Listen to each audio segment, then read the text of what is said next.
चलिए ठीक है, जरा मैं कुछ दूसरी तरफ चलता हूँ। तो रेवाड़ी के आम लोगों से जानने के लिए कि माहौल क्या है, मैं कुछ और लोग बैठे थे, शाम का वक्त है। मैंने आपको बताया कि रेवाड़ी का एक गौरवशाली इतिहास राव तुलाराम के ज़माने से चला आ रहा है और उस परिवार का अपना एक दबदबा इस पूरे इलाके में रहा है। लेकिन अब 2024 के चुनाव में 10 साल भारतीय जनता पार्टी के शासन के बाद क्या स्थितियां हैं, और दूसरी बात ये कि जिस तरीके से नेताओं ने दोनों पार्टियों में, बड़ी पार्टियों में, अपने अपने परिवार वालों के टिकटों के लिए लामबंदियां की हैं, और जिस तरीके से भारतीय जनता पार्टी की केंद्रीय चुनाव समिति की बैठक होने के बावजूद आज 4 दिन हो गए भारतीय जनता पार्टी ने अभी तक अपने टिकटों का बंटवारा नहीं किया। ठीक उसी तरह कांग्रेस पार्टी ने भी सीईसी की बैठक होने के बावजूद अपने टिकटों का बंटवारा नहीं किया है। 5 तारीख से नोटिफिकेशन जारी हो जाएगा और 12 दिन यानी अब से 9 दिन के बाद नामांकन दाखिल करने की अंतिम डेट भी ख़त्म हो जाएगी और दोनों पार्टियों में कश्मकश चल रही है। वैसे लोग ये भी कह रहे हैं कि वो एक दूसरे का वेट एंड वॉच पॉलिसी अपनाए हुए हैं।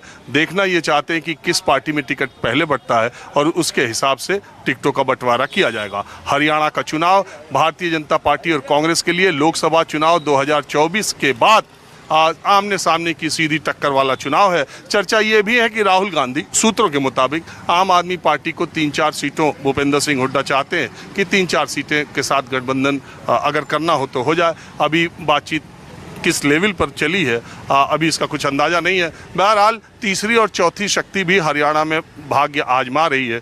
तो माहौल क्या है, मैं कुछ और लोगों से जो इस वक्त बैठे। आपका नाम क्या है? शिव कुमार जी। तो शिव कुमार जी, मैं हरियाणा में हाँ जी जगह जगह जा करके जानने की कोशिश करता हूँ। तो आज रेवाड़ी का नंबर है। तो रेवाड़ी तो वैसे भी गुड़गांव के नज़दीक ही है।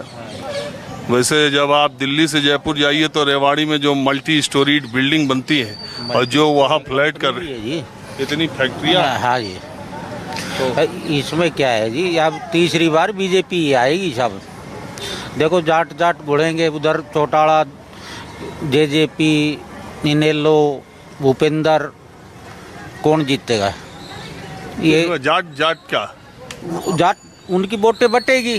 जाट के पास इतनी वोट अकेले थोड़ी नहीं कि वो बना दे। ये जो 5 सीटें जीती जाट ने अकेले बदौलत जीती। देख जो चल रहा है वो उसी के बदौलत जीत गए, पर अब आगे ऐसा नहीं हो गए। जातियों के आधार पर अब जनगणना की कह रहे हैं। आप ये बताओ, 53 साल इनका राज रहा, एक बार भी जनगणना जातियों की क्यों नहीं करवाई इनने? कभी करवाई? तो भारतीय जनता पार्टी को कहना चाहिए हम नहीं कराएंगे। नहीं, अब वो तो एक राजनीतिक मुद्दा है। पर हमारे यहाँ जब नीतीश कुमार करा रहे थे तब तो बीजेपी बहुत आगे आगे बढ़ के कह रही थी हाँ हाँ कराओ कराओ कराओ। वो तो खैर राजनीतिक बात है जी, उसमें क्या। पर यहाँ देखो जो सरकार में रहता है, देखो त्रिशंकु मुकाबला होगा और बीजेपी ही सरकार बनाएगी। आप देख लेना, चाहे कैसे भी हो। पिछली बार जेजेपी के साथ बना ली। आए थे दुष्यंत आप आ जाएंगे। दुष्यंत चौटाला आए थे दिल्ली में लोकसभा की सीट मांगने, उधर सरकारी गिरा दी उनको। फिर वो कुछ एक सीटों का आपसी उससे पिछली बार भी नुकसान हो गया था, पर अब ऐसा होना नहीं चाहिए। हम तो ये कहते हैं सीट अब कैसे आती है उस हिसाब पे भी हमारे इस एरिया में, नहीं तो 100% यहाँ सारी बीजेपी की आती दक्षिणी हरियाणा से। दक्षिणी हरियाणा में तो ज्यादा सीटें आई भी हैं, पहले भी 14-19, लेकिन इस बार कम होंगी। 3-4 सीटों का नुकसान हो गया था इस बार बंटवारे के कारण। इस बार कम होगी। इस बार अब वो आने पे कैंडिडेट किसको डिक्लेयर करते हैं, यदि कैंडिडेट के हिसाब से हो सकता है वो हो जाए, नहीं तो अदरवाइज यही आएगी। देखो यहाँ काम बहुत हुए हैं, यहाँ जितने काम 50-60 सालों में पिछले में नहीं, जितने इन 10 सालों में काम हुए हैं जी। यहाँ की सीट खत्म हो गई। यहाँ की सीट इनकी आपसी बगावत में चली गई। सीट ठीक नहीं कैंडिडेट को मिली तो वो सीट यहाँ से कांग्रेस को चली गई। और वैसे ही अगर पिछली दफ़ा जैसे होगा तो अब फिर कांग्रेस के पास चली जाएगी। अगर संगठन से लड़ेगा तो बीजेपी की सीट निकल जाएगी, आराम से निकल जाएगी। आप क्या मानते हैं भाई साहब? यहाँ से बीजेपी की ही सीट निकलेगी। टिकट चाहे जिसे मिले या टिकट महत्वपूर्ण तो खैर कैंडिडेट पे निर्भर करेगा। लेकिन अगर पिछला कैंडिडेट जो मुसेपुर लड़े थे, सुन रहा हूँ इंद्रजीत साहब, उनके लिए लगे हुए उसको नहीं, अगर उसको टिकट मिलती है तो नहीं जीतेगा। मुसेपुर वगैरह को छोड़ के किसी को भी मिलती है जो बीजेपी का वास्तविक मतलब पिछली बार जो लड़ा था उसको मिलेगी तो कोई उम्मीद? वो उसमें मुकाबले वाली बात होती है, उसमें कोई कम उम्मीद हो जाएगी, उम्मीद हो जाती है, नहीं कम तो उम्मीद हो clear है। जाएगी। जैसे कापड़ीवास को मिलती है। आप बताइए, आप भी हरियाणा से हैं? हाँ जी, हाँ? हाँ जी, नहीं रहते हैं रेवाड़ी में? रेवाड़ी में जी। आपके मैं तो कह रहा हूँ तीसरी पार्टी आनी चाहिए, आप पार्टी आनी चाहिए हरियाणा में। रेवाड़ी में भी आप पार्टी आनी चाहिए, क्यों इन दोनों पार्टियों को देख लिया है, कोई काम नहीं करता और सिर्फ वोटों के टाइम पे आते हैं। तो अब क्या तीसरी पार्टी आनी चाहिए? है उम्मीद? हाँ जी, पक्का उम्मीद है। तो आम आदमी पार्टी के लिए आप कैसा सोच रहे हैं?